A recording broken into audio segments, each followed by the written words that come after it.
बरस हुए कि हमने किस्मत से एक बाजी लगाई थी, एक इकरार किया था, प्रतिज्ञा की थी। अब वक्त आया कि हम उसको पूरा करें। बिल्कुल पूरी तो शायद अब भी न हो, लेकिन फिर भी एक बड़ी मंजिल पूरी हुई, हम वहां पहुंचे। मुनासिब है कि ऐसे वक्त पहला काम हमारा ये हो कि हम एक पुरानी और एक नई प्रतिज्ञा फिर से हम करें, इकरार करें आइंदा हिंदुस्तान का और हिंदुस्तान के लोगों की खिदमत करने का।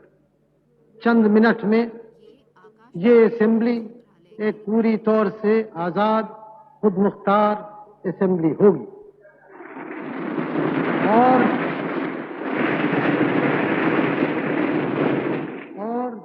ये असेंबली नुमाइंदगी करेगी एक आजाद, खुद मुख्तार मुल्क की। चुनाचे इसके ऊपर जबरदस्त जिम्मेदारियां आती हैं और अगर हम उन जिम्मेदारियों को पूरी तौर से महसूस न करें तब शायद हम अपना काम पूरी तौर से नहीं कर सकेंगे। इसलिए ये जरूरी हो जाता है कि हम ऐसे मौके पर पूरी तौर से सोच समझ के इसका इकरार करें। और जो रेजोल्यूशन प्रस्ताव मैं आपके सामने पेश कर रहा हूं वो इस इकरार, इस प्रतिज्ञा का है। हमने एक मंजिल पूरी की और इसकी खुशियां मनाई जा रही हैं और हमारे दिल में भी खुशी है और किसी कदर गुरूर है और इत्मीनान है, लेकिन ये भी हम जानते हैं कि हिंदुस्तान भर में खुशी नहीं और हमारे दिल में भी रंज के टुकड़े काफी हैं और दिल्ली से बहुत दूर नहीं, बड़े बड़े शहर जल रहे हैं, वहां की गर्मी यहां तक आ रही है।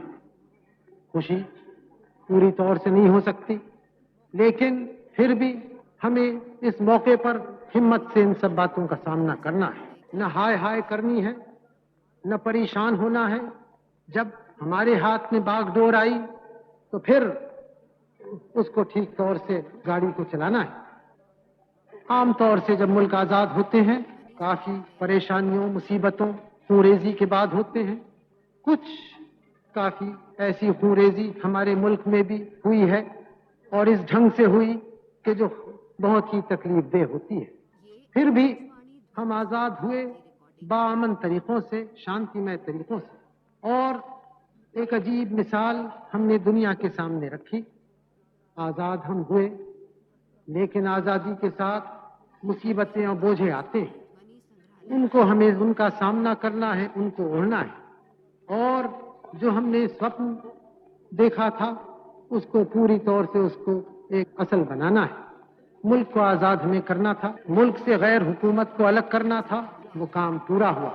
लेकिन गैर हुकूमत को अलग करके तो काम पूरा नहीं हुआ जब तक कि एक एक इंसान हिंदुस्तान का आजादी की हवा में न रह सके और उसकी तकलीफें दूर न हो और जो मुसीबतें हैं वो हटाई न जाएं। चुनाचे एक बहुत बड़ा हिस्सा हमारे काम का बाकी है और जब तक वो बातें पूरी न हो उस वक्त तक हमारा काम जारी रहेगा। बड़े बड़े सवाल हमारे सामने हैं और उनके तरफ देख के कुछ दिल दहल सा जाता है, लेकिन फिर हिम्मत आती है सोच के कितने बड़े सवाल पुराने जमाने में हमने हल किए, तो क्या हम इन और सवालों से दब जाएंगे? ताकत और गुरूर कुछ हमारा अपना शख्सी और व्यक्तिगत नहीं है, लेकिन कुछ गुरूर है अपने मुल्क में, कुछ इत्मीनान है अपनी कौम की ताकत में, जिन लोगों ने इतनी मुसीबतें झेली। और इसलिए ये भी इत्मीनान होता है जो इस वक्त और परेशानियां और बोझे हैं उनको भी हम ओढ़ेंगे और उन सवालों को भी हल करेंगे। आखिर हिंदुस्तान में कैसा मुल्क है?